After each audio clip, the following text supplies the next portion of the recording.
In this lesson, you learn how to read the bar chart, compare values, and answer workplace questions with confidence. So let's get started. One of the most common features is a bar chart. So each bar represents information. A taller bar means a larger number, and a shorter bar means a smaller number. The great thing about a bar chart is that you can compare information and almost instantly, often without doing any difficult calculations. So today, you'll learn exactly how to do it. So there are two sides of a bar chart. Number one, the bottom shows the labels. Each label tells you what a bar is about, like a day or an item. And the second part is the side.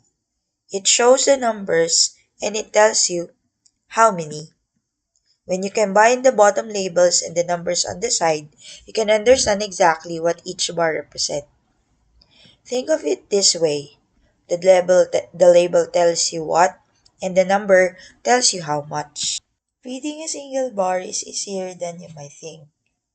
Just follow these three simple steps. Step 1. Find the label of the bar you want or you are looking for. For example, Tuesday, or apples, or worker A. Step 2. Look straight up to the top of the bar. And step 3. Read across until you reach the number on the side.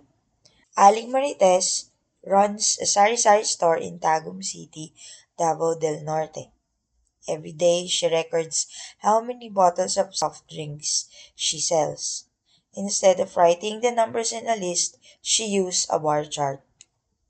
This makes it much easier to see which days had more sales and which days had fewer.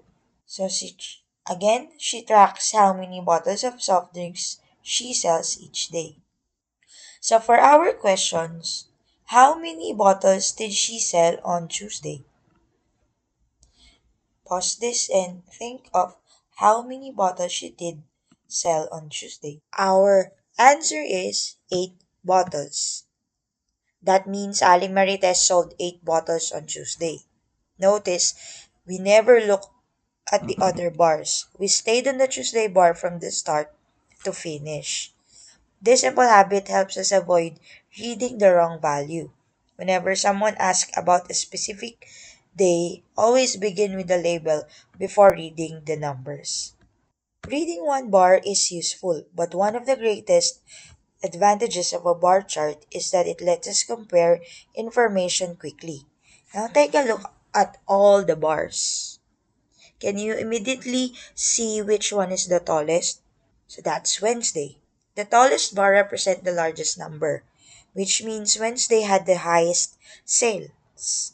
Now look for the shortest bar. That's Tuesday. So the shortest bar represents the smallest number, making Tuesday's lowest sales day. Now, without doing any calculations, the chart already tells us a story. Higher bar means more, and lower bar means less. To answer how many more, we find both bars and subtract the smaller number from the larger one. Wednesday minus Tuesday is 15 minus 8, which is 7 more bottles. So Aling Marites sold 7 more bottles on Wednesday than on Tuesday. So whenever you hear the words how many more, think about comparing two numbers by subtracting.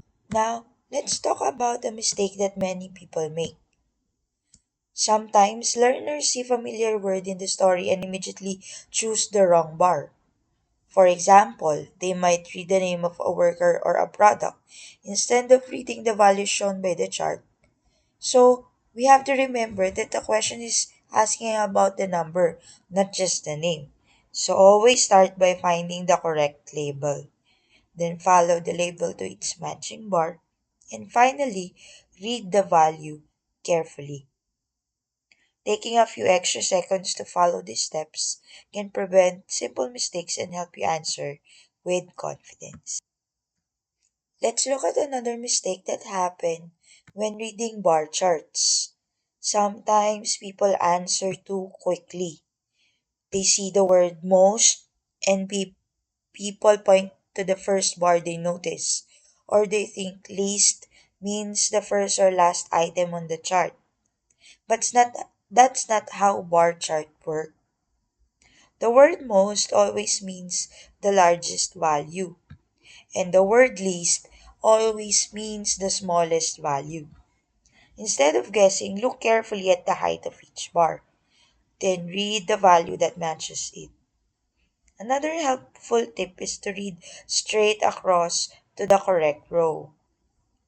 It is easy to read the row above or below by accident.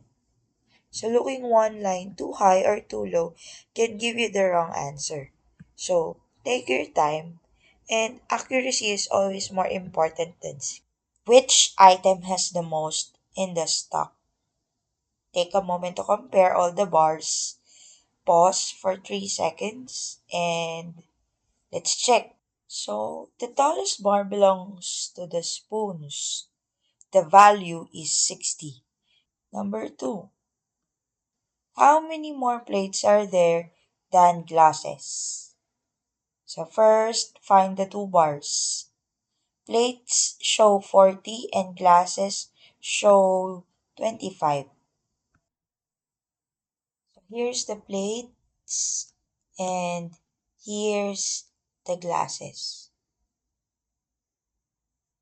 So since the question is how many more, we have to compare the two values by subtracting.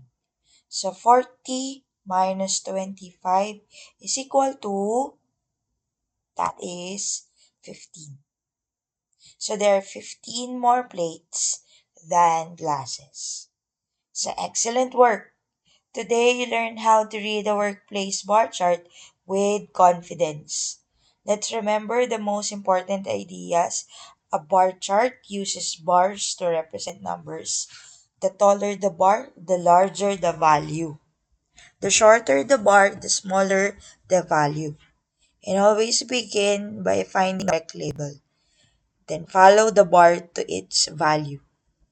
Now, when comparing two bars, read both numbers carefully before subtracting. These skills are very useful in our everyday lives, like in stores, offices, hospitals, restaurants, factories, and many other workplaces.